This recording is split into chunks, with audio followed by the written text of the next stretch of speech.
How do you get to Carnegie Hall? And the answer is practice, practice, practice. Well, how often do you get to practice core systems implementations? Not very often. I've heard some people who were, dreading it. Steve, I heard that and I was like, my gosh, I must be the anomaly in the room. I love core systems implementations. I love project management. I love the challenge of it.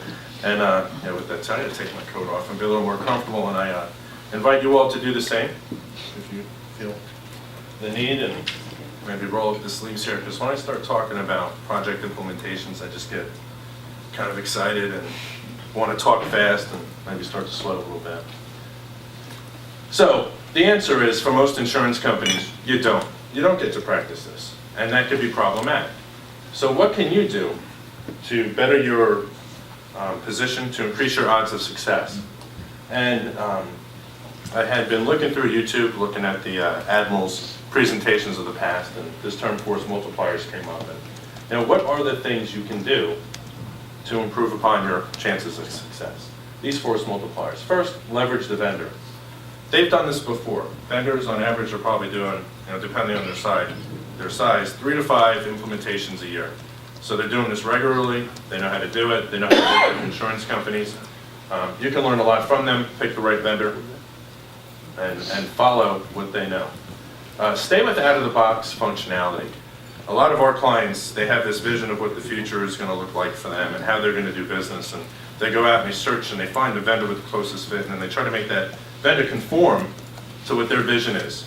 And what we try to tell our clients is, hey, maybe for the first phase or for the first implementation, take what the vendor has out of the box, get it up and running, and learn about the software. And validate that your assumptions of what your future vision is to be like is really going to be that. Otherwise, you're going to wind up with a lot of rework and kind of moving backwards at sometimes. Utilize third parties.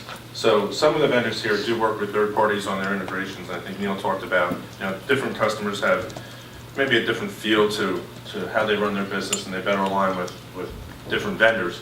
But ultimately, if you haven't done this in 10 or 15 years, it probably makes sense to go out into the marketplace, and if not a vendor, even contractors or somebody on Monster that's done this before, somebody who's doing something like you're doing, who could share their knowledge with you. And lastly, the proof of concept. And we didn't talk in depth today about software selection, but we advocate proof of concept before actually signing a long-term contract with a vendor. And what that gives you the opportunity is to really see the software work. It also gives you the opportunity to get your staff familiar with that platform. So your tech guys are in there playing, they're seeing what's really behind the covers. And if you can do that, and you can get some training for your staff prior to the start of the project, prior to when your management is saying to you, hey, you're on the clock, all the better for you, because you've increased your chance of success and you've already borne some of the learning curve.